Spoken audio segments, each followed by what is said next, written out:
तुम्बाड़ की कहानी स्टार्ट होती है और हमें एक गॉडेस का स्टैचू दिखाया जाता है। यानी कि एक देवी की मूर्ति को दिखाया जाता है जो कि अनाज और दौलत का सिंबल है। ये दुनिया का मानने का जरिया था कि वो अपनी दौलत को पैदा करती है और बढ़ाती है।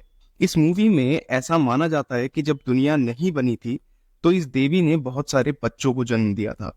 उसका पहला बेटा था अस्तर, जिसे वो बहुत ज्यादा प्यार करती थी, लेकिन वो उसकी सारी दौलत, अनाज और पावर को लेना चाहता था। उसने अपनी माँ से सारा सोना तो ले लिया, लेकिन जब वो बाकी अनाज को लेने लगा तो उसके बाकी भाई बहनों ने उस पर अटैक कर दिया और उन लोगों ने अनाज को बचा लिया। हस्तर अपने भाई बहनों के हाथों मरने ही वाला था, लेकिन जो मूर्ति मूवी में दिखाई गई है उसने उसको बचा लिया। लेकिन अब उसके इस लालच के लिए उसे ये सजा मिली कि कोई भी उसकी पूजा नहीं करेगा, और सालों गुजर जाते हैं और वो अपने बेटे को अपने अंदर छुपा कर रखती है। अब वो जहां पर उस मूर्ति ने अपने बेटे को छुपा कर रखा था, तभी वहीं पर लोग उस जगह को टेम्पल बना देते हैं और वो लोग हस्तर की पूजा करने लगते हैं, जिसकी पूजा करने के लिए मना किया गया था। क्योंकि अब सब लोग उसकी पूजा करने लग गए थे, ये देखकर बाकी देवताओं को यानी कि बाकी गॉड्स को गुस्सा आ जाता है। इस वजह से जहां टेम्पल बनाया गया था वहां बाकी देवताओं ने उस गांव को कर्ज दे दिया। अब इस गांव में बहुत ज्यादा बारिश शुरू हो गई जो कभी नहीं रुकती। कई साल गुजर जाने के बाद हमें इस गांव तुम्बाड़ में एक औरत दिखाई जाती है।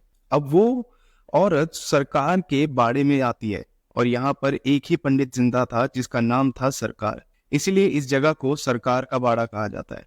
यहाँ पर आके वो सरकार से गोल्ड का कॉइन मांगती है, लेकिन सरकार उसे जवाब देता है कि ये कॉइन ऐसे नहीं मिलता, इसके लिए कुछ करना पड़ता है। इसके बाद सीन शिफ्ट होता है और उस औरत के दोनों बेटे की तरफ दिखाया जाता है, जिसके बड़े बेटे का नाम विनायक राव और छोटे बेटे का नाम सदाशिव राव था। यहाँ पर दोनों बेटे अपनी माँ का इंतजार कर रहे होते हैं, क्योंकि वो रोजाना सरकार के पास जाया करती थी। आज वो काफी ज्यादा लेट हो गई थी और यहाँ उसके दोनों बेटे आपस में बात करते हैं कि दादी को खाना कौन देगा। बेसिकली इनके घर में एक बुढ़ी औरत रहती थी जिसको सब लोग दादी कहते थे।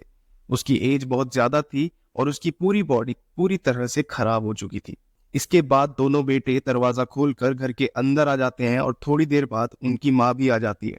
तभी उसका बेटा अपनी माँ से पूछता है कि आपको गोल्ड का कॉइन मिला।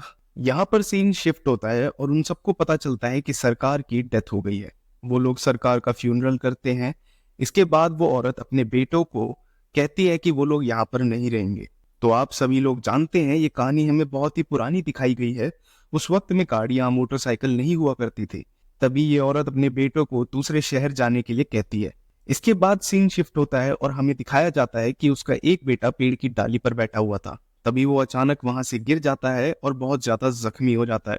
तभी उसका दूसरा भाई विनायक राव अपनी माँ को बुलाने के लिए जाता है और उसकी माँ उसको वैद्य के पास लेकर चली जाती है।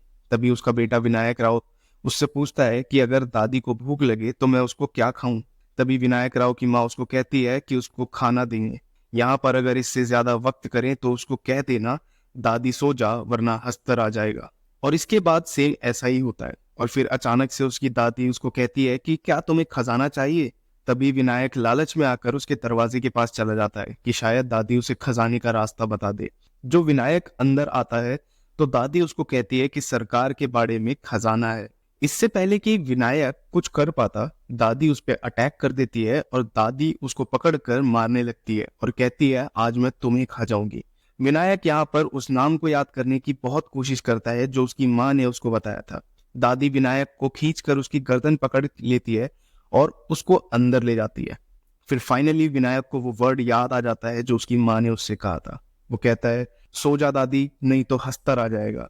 ये सुनते ही दादी सो जाती है और तभी विनायक की माँ भी आ जाती है। विनायक अपनी माँ से अपने भाई के बारे में पूछता है, लेकिन उसकी माँ कुछ नहीं बताती क्योंकि विनायक का भाई मर चुका था। उसकी माँ उसको कहती है हमें यहाँ से तुरंत निकलना होगा। सुबह होते ही ये लोग एक बोट में बैठकर दूसरे शहर के लिए निकल जाते हैं। फिर विनायक अपनी माँ से उस खजाने के बारे में पूछता है। तभी उसकी माँ विनायक को एक गोल्ड कॉइन देती है। विनायक कहता है अगर हम दादी को खाना नहीं देंगे तो शायद वो भूखा रहकर हमें खजाने के बारे में बता दे। लेकिन उसकी माँ उसको चुप करवा देती है और कसम देती है कि वो फिर कभी गाँव नहीं आएगा। उसकी माँ ने अपने बेटे को खोकर अपने लालच का सबक सीख लिया था।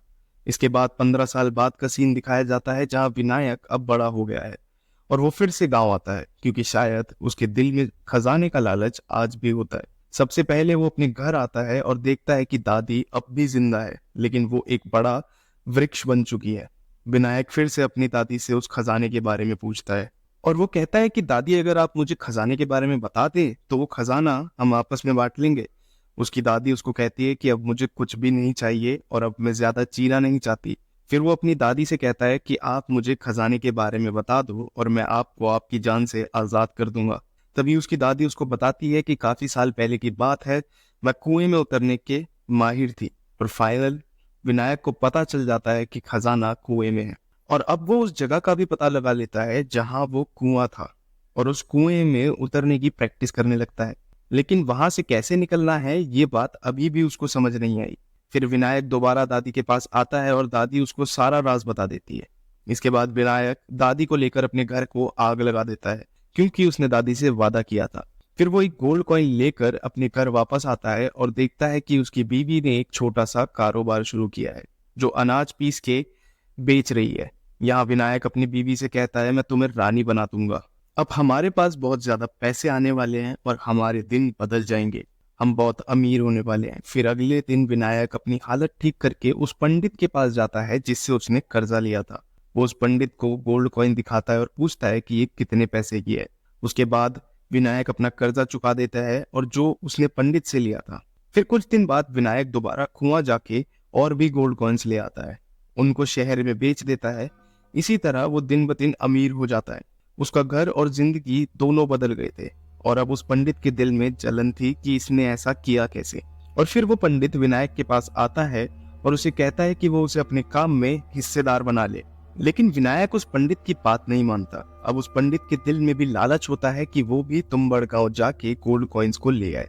तभी पंडित 2 दिन के लिए एक औरत को पैसे देता है कि वो विनायक के साथ रहे ताकि वो गोल्ड कॉइन के सीक्रेट्स के बारे में कुछ पता कर सके। लेकिन वो लड़की और पैसों के लालच में विनायक को सब कुछ बता देती है। इसके बाद सीन शूट होता है तुम्बड़ गांव की तरफ। वहां हम पंडित को देखते हैं जो तुम्बड़ गांव में पहुंच चुका है। थोड़ी देर बाद विनायक भी उसके पीछे वहां आ जाता है। विनायक की नजर सिर्फ पंडित पर होती है, लेकिन जानबूझकर वो पंडित को सब कुछ दिखाता है कि कैसे गोल्ड के कॉइन्स निकलते हैं। पंडित देखता है कि विनायक के कुएं में उतरा और थोड़ी देर बाद बहुत सारे गोल्ड कॉइन्स लेकर वापस आया है। अब पंडित भी ऐसा ही करता है।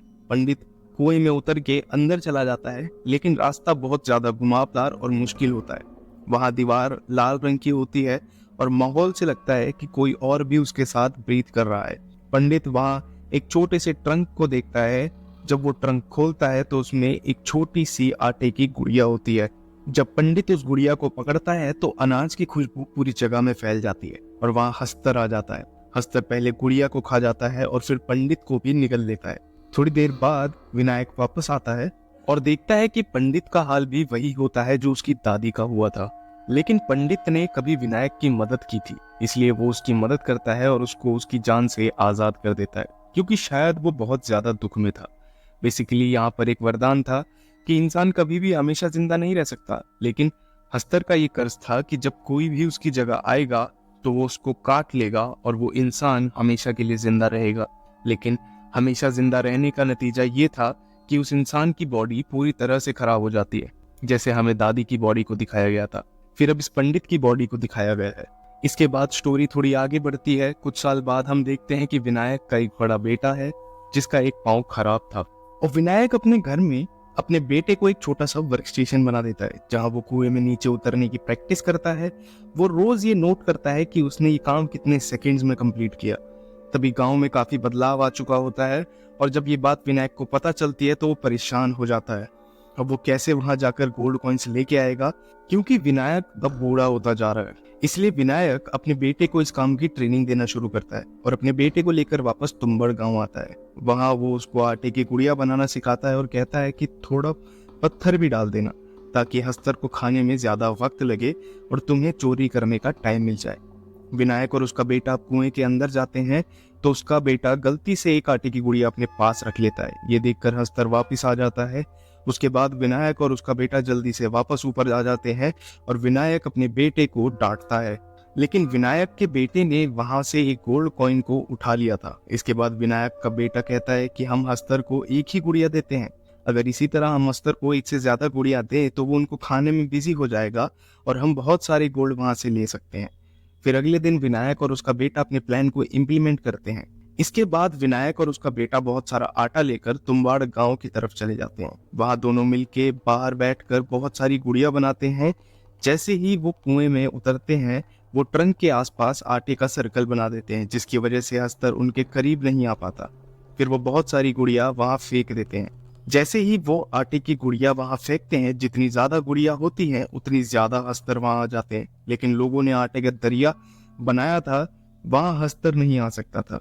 उसका रीजन ये था कि हस्तर ने जब अपनी माँ से सारी दौलत ले ली थी तो उसे ये श्राप मिला था कि वो अपने हाथों से अनाज को कभी छू नहीं सकता।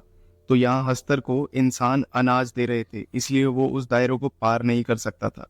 काफी रात हो चुकी थी और विनायक और उसका बेटा उस दायरे में बैठे इस बात का इंतजार कर रहे थे कि कैसे ही गुड़िया खत्म होंगी, हस्तर की तादाद भी कम हो जाएगी। लेकिन उनके पास एक और बड़ी गुड़िया पड़ी थी।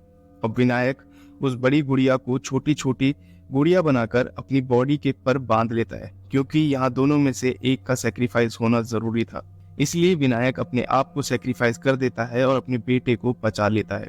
पर विनायक की हालत बिल्कुल वैसी हो गई थी जैसे उसकी दादी और उस पंडित की थी। और यहाँ पर वो अपने बेटे को गोल्ड कॉइन की एक थैली देता है।